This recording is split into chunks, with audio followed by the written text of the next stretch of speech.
지난해 말 만 가구의 잠실 헬리오시티 입주물량이 쏟아지면서 강남 전셋값을 한 방에 잡았다며 시장을 원활하게 돌아가게 하는 수요와 공급을 다시 한번 정책을 만드는 분들한테 명확하게 알려주신 전문가입니다. 하반기 부동산 정책 방향성 전망이라는 주제를 가지고 두성규 한국건설산업연구원 선임연구위원께서 발제해 주시겠습니다. 저는 아무래도 지금 정부의 정책이라든지 제도와 관련해서 좀 빈번한 이야기가 될 수도 있습니다. 다만 이 제도나 이런 부분들에 대해서 방향성에 대해서 제대로 짚기만 한다면은 향후에 여러분들이 투자 의사를 결정하는 데 있어서 결정적인 그리고 아주 의미 있는 그러한 결과를 도출하는 데 큰 도움이 될 수 있습니다. 사실 지금 정부는 3기 신도시 개발 정책을 발표를 했지만 그동안 어떻게 했습니까? 공급 부분에 대해서 굉장히 억누르는 정책을 해왔습니다. 그리고 사실 수요에 대해서도 억누르는 정책을 하다 보니까 결과적으로 그런 부분들이 공급에도 압박을 주는 상황이 되었고 전체적으로 물량은 상당히 줄어드는, 그래서 지금 시중에 나와 있는 어떻게 본다면은 신축 주택 아파트 경우에 강남 지역 아까 많은 이야기들이 사례들이 나왔는데 그 지금 신축 완전히 준공이 된 아파트들은 그야말로 모든 제도의 혜택을 받은 단지들이고 가만히 앉아서 정부가 공급 물량을 억제시켜 줬기 때문에 희소성 원칙에 의해서 정말 가만히 있는데도 가격은 계속해서 올라가는 그런 상황을 맞이하게 된 겁니다. 즉 정부가 서민들을 위한 주택 정책이라고 내놓는 것들이 사실은 굉장히 수요를 눌렀고 공급을 눌렀고 그 부분으로 해서 특정 계층의 특정 소유자들이 지나치게 저는 이익을 많이 향유하는 쪽으로 정부가 의도하는 바와는 전혀 반대 방향으로 달려가지 않았느냐. 그리고 제가 지금 생각하는 정부의 정책을 사실 요약해서 말씀을 드리면 이렇습니다. 정부가 출범할 때 괜한 시비를 걸고 싶었어요. 왜? 부동산 시장에 주택을 가지거나 또 강남 지역에 가격이 올라가는 게 굉장히 못마땅했던 거죠. 그래서 일단 강남 지역을 눌러야 되는데 그에 대한 뭔가 명분이 있어야 되지 않습니까? 시장 전체를 볼 때 수요와 공급과 그것에 의해서 결정되는 가격이라는 세 가지 요소를 두고 본다면 일단 먼저 첫 발자국은 수요를 누리기 시작했습니다. 특별한 명분을 달 게 없으니까 투기 수요의 억제라는 그 멍에를 갖다가 딱 짊어지고 수요를 누르기 시작했습니다. 그래서 계속해서 수요를 누른 정책들이 6.19에서 8.1을 거쳐서 쭉쭉 나오고 있는 거죠. 그 다음에 사실 보면 공급 부분에 있어서도 계속 눌러왔습니다. 그러다가 이제 작년에 9.13을 통해서 사실은 공급이라는 방법을 내놓았는데 여러분도 아시겠지만 그 부분은 오히려 시장에 있어서 서울의 주택이 장기적으로 보면은 희소성을 더욱더 명확하게 만드는 효과를 만들고 있다고 저는 보고 있습니다. 왜냐하면요, 3기 신도시를 쭉 보고 있으면서 그와 더불어서 서울 시내에도 곳곳에 짬짬이로 아주 조그만 단지들의 공급이라는 내용들을 서울시에서 포함을 시켜서 발표를 했는데 아무도 관심을 안 두시잖아요. 결국 모든 이슈는 3기 신도시 공급에 모아져 있는데 그 부분도 제가 볼 때는 아마 예정만큼 그렇게 빠르고 신속하게 진행되기는 쉽지 않을 거다. 2021년, 늦어도 2022년도에 분양 물량을 내놓겠다. 제가 볼 때 쉽지 않을 것으로 보입니다.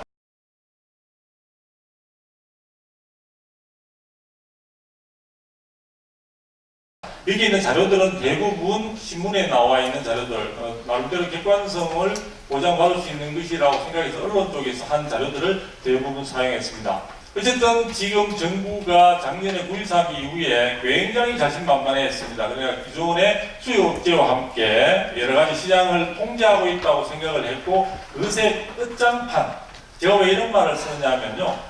제가 직접 국토부의 과장급 이상에게 들은 이야기가 그렇습니다. 문재인 정부의 부동산 정책 중에서 대책들이 10여 차례 나왔지만 그 중에서 가장 큰 골격이 되는, 가장 내세울 수 있는 자신 있는 대책은 뭐냐면 8.2 대책, 2017년도의 8.2 대책과 2018년도의 9.13 대책이라고 하고 있습니다. 그래서 두 가지가 양대 대책이다 이렇게 표현을 하고 있거든요. 그래서 9.13 대책으로 인해서 시장이 정말 얼어붙었습니다. 자, 9.13이라는 게 핵심적인 건 세 가지 아닙니까? 대출을 억제하고 대출을 완전히 막았죠. 사실 봉쇄를 했다 이렇게 볼 수 있고요. 또 하나는 종부세 등을 통해서 세제 부분에 대한 심리적 압박을 최고조로 올렸습니다. 그리고 마지막으로 나름대로의 균형을 잡는다고 하면서 3기 신도시를 발표를 했는데, 글쎄요, 지금 제가 알고 있기로는 후보지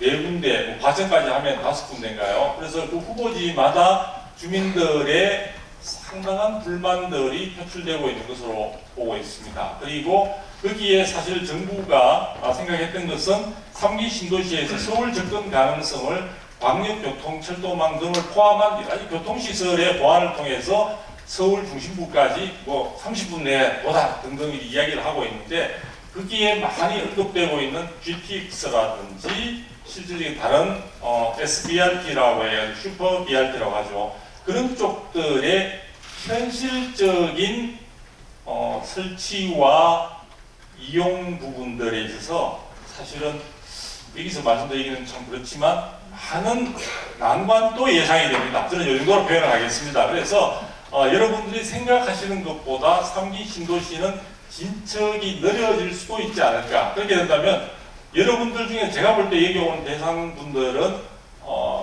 그쪽에 3기 신도시에 공급되는 주택 물량을 내가 분양받기 위해서 나는 지금 전세로 있으면서 기다리겠다 라는 선택을 하실 분들은 없을 것 같은데, 일면을 보니까 그 선택은 자칫 상당히 고달픈 여정이 될 수도 있겠다, 이런 말씀을 제가 감히 드리겠습니다. 어쨌든 시장 상황은 지금 뭔가 반전을 거듭하고 있는 상황들이고요. 지금 분양가 상한제가 논의가 되면서 약간 주춤하고 있긴 하지만, 제가 볼 때 이 상승의 흐름 자체가 혹은 줄어들더라도 이어질 가능성은 높지 않을까, 이렇게 보여지고 있습니다. 그리고 그런 부분들을 잠깐 소개를 하고 있는 것이고, 자세히 볼 필요는 없을 것 같습니다. 그리고 아까도 많이 나왔지만 거래량은 상당히 위축되어 있는 상태입니다. 즉 여러 가지 세제 문제라든지 등등 해서 거래가 많이 이루어질 수 없는 상황인데, 정부는 이런 부분들은 별로 간과하고 있습니다. 김현미 장관이 주로 강조하는 것은 예를 들어 서울에 있어서의 부동산 시장의 변화가 가장 핵심 요인인데, 그런 경우에 있어서 서울의 5년간 평균 공급 물량 약 5만 호 정도가 계속해서 지속적으로 공급될 것이기 때문에 앞으로 수급 상황에서 문제가 없다. 제가 생각을 하면 참 답답할 때가 많은데요. 언론에서 다 조사를 해보니까 서울에도 지금 빈집이 8만 호라고 합니다. 저도 빈집이 8만 호지만 주택 공급 물량 속에는 일단 다 포함이 되는 물량들인 거죠. 거기에 여러분 여기서 빈집이니까 시원하겠다라고 가서 사실 분은 안 계시잖아, 그죠? 제가 볼 때 지금 김현미 장관이 한국감정원에 매주마다 이제 주식 시세도 아니고 주식값 변동분을 이야기하는 것은 오히려 제가 볼 때는 투기적 수요에 심리적 자극을 시키는 요인들이 아닌가. 제가 볼 때 정말 그런 문제가 있다고 볼 정도로, 그리고 시장 상황에 있어 수급 상황에 통계를 접근하는 데 있어서도 강남에 있는 한 집이나 강북의 서울 외곽에 있는 집 하나 등등의 가치는 동일한 수준으로 보고 있습니다. 그런 개념의 연장선상에서 분양가도 일정한 가격 수준 이상으로 내려야만이 당연한 정상적인 집으로 본다는 거죠. 그렇게 했을 경우에 저는 그렇게 묻고 싶어요. 만약 품질 부분도 떨어질 수밖에 없습니다. 예를 들어 어떤 공간에 대리석을 쌓아야 되는데 그 부분을 가격을 떨어뜨리게 되면은 결과적으로 인조 이런 쪽으로 쓰게 된다 하더라도 그것을 감수를 당연히 할 것이라고 시장에서 생각하는데, 저는 글쎄요, 김현미 장관님의 그 생각 속에는 예전에 우리가 평범한 주택에 살 때 중앙 아파트를 그리워했던 그 시절의 사고에 저는 멈춰 있는 것이 아닌가라는 생각도 해보게 됩니다. 그리고 앞에서도 나왔지만요, 우리 집값 많이 올랐다고 정부에서 연일 공매어서 이야기하고 있는데요, 이 정도입니다. 이건 제 자료가 아니기 때문에 연합뉴스에서 나온 자료고 신뢰할 만한 자료가 아닌가 이렇게 보여지고요. 2014년도에서 18년도 작년까지의 통계에서 보시면 아시겠지만 여기 많이 올랐습니다. 근데 여기에서 부동산 대책들이 나왔다는 이야기는 별로 못 들었고요. 중국만 제가 볼 때 어느 정도의 이런 부분들에 대한 이야기들은 흘러나오고 있습니다. 근데 중국의 우리가 부동산 시장을 바라보는 시장 참여자들이나 정책의 수준 자체를 우리 수준하고 비교한다면 우리 나름대로 지금 여러분 체감 못하시죠? 지금 3만 불에 벌써 3만 대 중간까지 지금 달려가고 있습니다. 여러분 주머니는 허전하지만 우리가 평균을 내면은 이 국민소득 자체가 여러분들 사고가 아마 제가 볼 때는 거의 2만 불 끝부분에서 많이 머물러 있을 것 같아요. 여러분이 생각하시는 것보다 잘 살고 있고 돈이 제법 많습니다. 그래서 시중에 예를 들어 시중에 부동자금이 뭐 1,100조다. 에이, 내 주머니에 돈도 없는데 설마 그럴 리가 있겠어? 아니, 설마가 아닙니다. 실제 돈은 많습니다. 여러분 주머니에 없을 따름이겠죠. 그런데 제가 볼 때는 여러분들은 내가 말은 안 하지만 여기서 남들하고 같이 웃고 이러지만 내 통장에는 나름대로 뭐 기본적인 아까 여기 앞에서 하신 분들이 이야기한 뭐 갖고 다닐 만한 뭐 별로 체면 구기지 않을 정도의 현금은 있어라고 생각하고 계실 겁니다. 그게 바로 행복입니다. 일단 그렇게 말씀을 드리고 거래량이 굉장히 지금 보십시오. 자, 이렇게 거래량이 힘든 상황은 사실 제가 뭘 이야기하고 싶으냐면 정상적인 시장이 아니라는 얘기죠. 정상적인 시장이 아닐 때 시장은 수요 공급의 기본적인 법칙을 벗어나서 다른 행로를 걷게 되는데요. 그 부분이 저는 앞에서 너무 잘 이야기해 주셨습니다. 이건 급등 아니면은 급락으로 갈 수 있는 상황인데 제가 볼 때 아까 말씀드렸죠. 저는 항상 믿고 싶은 것은 두 가지입니다. 시중의 부동자금과 그 다음에 공급 물량이라고 보고 있는데요. 실제 부동자금을 또 뒷받침해주는 가장 든든한 백이 있습니다. 뭐냐? 저금리 기조. 그러니까 저금리 기조가 계속되는데 앞으로도 저금리 기조가 이제 그치고 금리가 상승할 것 같나요? 아니죠. 저금리 기조는 더욱더 지속이 될 겁니다. 이미 시중에 풀린 자금도 많은데 정부가 지금 대출 억제 등을 통해서 봉쇄하고 있어서 그렇지 앞으로 대출 문턱이 서민들을 위해서 조금이라도 낮춰진다면 시중의 자금은 더욱더 갈 곳을 모르고 많아질 것이고 오늘 제가 오면서 보니까 금값이 최고 상한을 또 넘었었다고 이야기합니다. 지금 안전자산으로서 지금 금과 달러가 많이 이야기되지만 그것도 생각을 해보십시오. 금을 특정인 빼놓고 수억 원어치를 금을 들고 있을 분은 쉽지 않습니다. 그러면은 실물 자산이면서 어느 정도 신뢰할 수 있는 부분들에 대한 과연 자산 품목은 뭘까? 그것은 여러분들의 선택에 맡기겠습니다. 자, 그리고 이렇게 쭉 되어 왔다는 겁니다. 그래서 제가 볼 때는 그렇게 잘한 정책은 아닙니다. 그리고 시장 상황에서 볼 때 제가 이야기하고 싶은 건요. 가격은 물론 올라갈 수도 있고 내려갈 수도 있습니다. 저도 이런 와중에서 주머니 한 푼 없이 저는 30년 전에 지방에서 서울에 올라왔고요.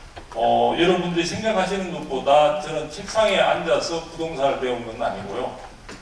굉장히 험난한 과정을 거쳐서 제가 이 자리까지 서게 되었습니다. 그래서 어떤 분들은 제가 책상 물림으로 공부를 한 게 아닌가 그렇지는 않습니다. 그래서 저는 요즘 허그라는 곳이 그 이전에 대한주택보증주식회사였고 그 전에 뭐냐면 주택사업공개조합이었습니다.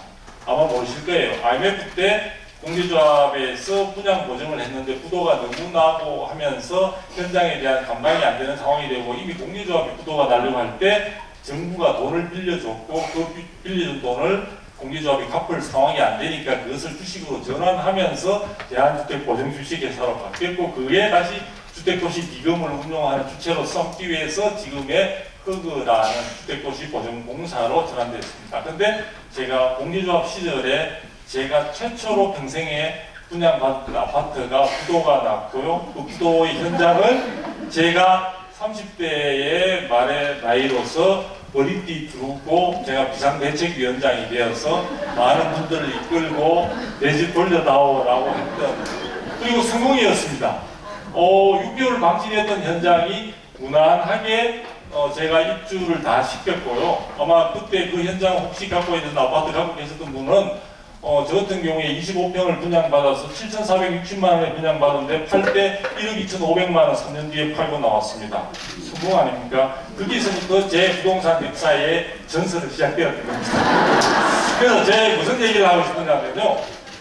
그런 사실은 여러 가지 다른 부분과 마찬가지로 부동산 가격도 다른 품목의 가격도 비슷합니다. 물가 변동률에 따라서 한데 전체적인 항상 여기서 그래프를 볼 때요. 어떤 분들은 이렇게 이런 부분만 보시고 어떤 분은 이런 부분만 보시는데 전반적인 이게 우리가 전문가들이 많이 쓰는 추세라는 것 있지 않습니까? 그런 점에서 볼 때 우리가 전체적으로 다시 돌아가면 공급 부분이 충분하지 않으면 이러한 부분의 추세는 지속될 가능성이 대단히 많지 않을까라고 생각합니다.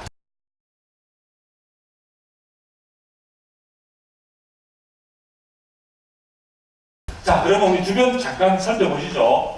상황 심각합니다. 앞으로 근데 어떤 분들은 우리가 일본에서 그동안 축구도 잘 이기고 하니까 계속해서 이거 일본 놈들 뭐 등등 이야기하는데 사실 이것은 어떻게 보면은 제가 볼 때 굉장히 무서운 전쟁일 수도 있다는 생각이 듭니다. 제가 어릴 때 그런 생각을 했습니다.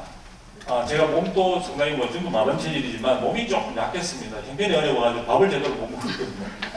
그런데 그 상황에서 되게 몸집이 큰 애들이 저를 잘 괴롭혔습니다. 왜냐하면 제가 키만 비쭉 크니까 저를 끄끄면 굉장히 홍보 효과가 너무 좋은 거예요.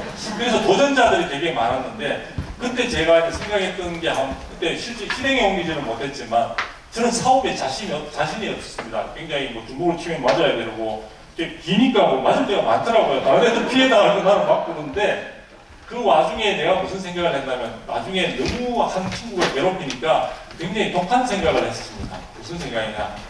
되게 많은 것을 내어주고 상대방의 결정적인 내가 한 번에 펀치를 먹여야 되겠다 생각을 했습니다. 그게 실행 안 되었던 게 저는 다행이라고 생각하는데요. 그런 상황까지 갈 수도 있는 상황입니다. 그런데 일단 지금은 일단 호기로운 게 좋은데 문제는 뭐냐면 이것이 장기전으로 갈 수 있다는 것에 대비해야 되고요. 그런 과정에서 많은 부분에서 여러분들이 가지고 있는 자산에 있어서 적절한 재배치와 인내를 필요로 한다는 점에 대해서 정부가 그런 부분은 잘 안 알려주고 있는 것 같더라고요. 그래서 그 부분에 대해서 냉정하게 생각을 해야 되고요. 이런 상황에서 문제가 뭐냐면 지금 오늘도 지금 보니까 아까 1200원을 넘어선 건 물론이고 1250원을 넘어선 건가? 아마 그렇게 되도 16원인가요? 죄송합니다. 그래서 쉽게 말하면 워낙 가치가 떨어지고 있는 상황들입니다. 근데 제가 알고 있기로는 여러 가지 경제 상황을 고려할 때 1200원 선이 아마 마지노선으로 들었는데 그런 상황에다가 많은 자금들이 이쪽으로 몰려들고 있고요. 지금 금리는 계속해서 내리고 있죠. 그래서 지금 기준금리가 1.5%입니다. 그나마 이게 다행입니다. 그러니까 이게 서민들이 나중에 버티는 과정에서 또 혹은 대출을 많이 안고 있는 분들한테 이게 큰 다행스러운 요소가 되고요. 그 다음에 이런 상황인데 일단 시중에 부동자금은 많습니다. 그러니까 어떤 분들은 시중에 부동자금도 많고 우리가 외환보유고가 4천억 불이고 하니까 IMF와 같은 상황은 되지 않을 거다.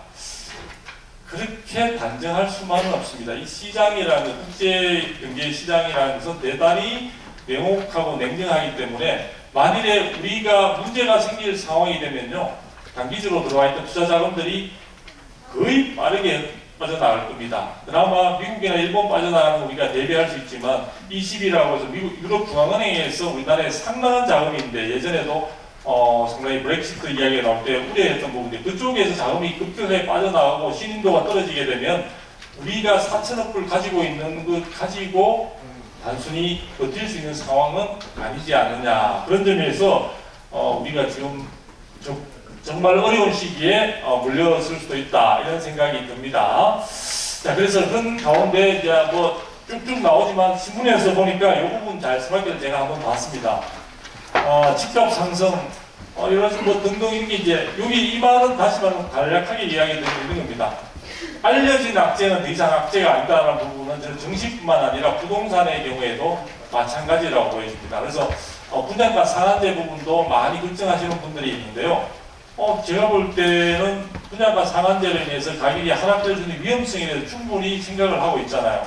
그러면은 당연히 공급이 줄어들고 그 효과가 오래 가지는 않을 거라고 저는 생각을 하는데 그렇게 해서 오래 간다고 하더라도 충분히 그것을 감안한 대응 자체가 가능해진다는 얘기죠. 왜냐하면 이미 변수 자체가 명확해졌기 때문에 오히려 애매할 때 앞으로 정부가 대책을 뭐 또 추가적으로 뭘 갖다 더 내놓는다는데 모르고 있을 때는 굉장한 불안감, 과도한 불안감이 생기기 마련이죠. 자, 그러면 우리가 냉정하게 분양가 상한제가 기본 이야기인데 그것을 정부가 내놓았던 이유는 9.13 대책으로 인해서 믿었던 시장이 뭔가 상승으로 반전되면서 시장에 더욱더 9.13을 능가하는 압박 요인의 대책을 내놓아야 된다는 강박관념이 작용한 것이라고 봅니다.